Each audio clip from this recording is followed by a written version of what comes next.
From the 10th to the 14th centuries, there was an elite unit of warriors who struck fear and dread into the hearts of Byzantium's enemies.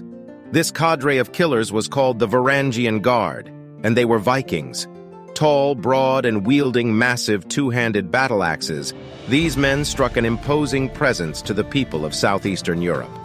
In 874, the first members of this unit were men from the land of the Kievan Rus, a kingdom carved out of the wild steppe wilderness of Eastern Europe by Vikings. The Varangians were formally sanctioned as a legitimate contingent of the Byzantine army in 988 by the Emperor Basil II. This was done in gratitude to Prince Vladimir of the Rus for joining the church in Constantinople instead of Rome.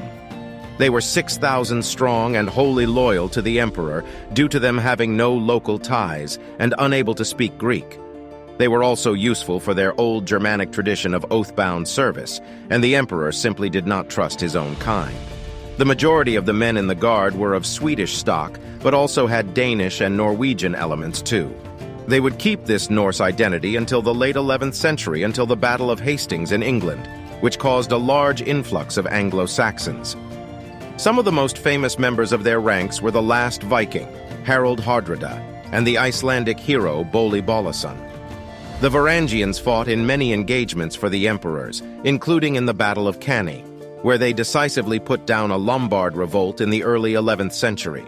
They also participated in the reconquest of Sicily, where they fought alongside their Norman cousins. In the worst defeat in Byzantine history at Manzikert in 1071, the Guard fought to the last man with their emperor. During a battle with the Pechenegs in 1122, the Varangians cut mercilessly through the nomads' ranks, took their camp, and sent them fleeing for their lives. In conclusion, here is an excerpt from the Icelandic Laxdœla saga to summarize the nature of these men. Bolli rode from the ship with 12 men, and all his followers were dressed in scarlet, and rode on gilt saddles, and all were they a trusty band, though Bolli was peerless among them. He had on the clothes of fur which the Garth king has given him. He had over all a scarlet cape, and he had footbiter girt on him, the hilt of which was dight with gold, and the grip woven with gold. He had a gilded helmet on his head, and a red shield on his flank with a knight, painted on it in gold. He had a dagger in his hand, as is the custom in foreign lands, and whenever they took quarters, the women paid heed to nothing but gazing at Bolli and his grandeur, and that of his followers.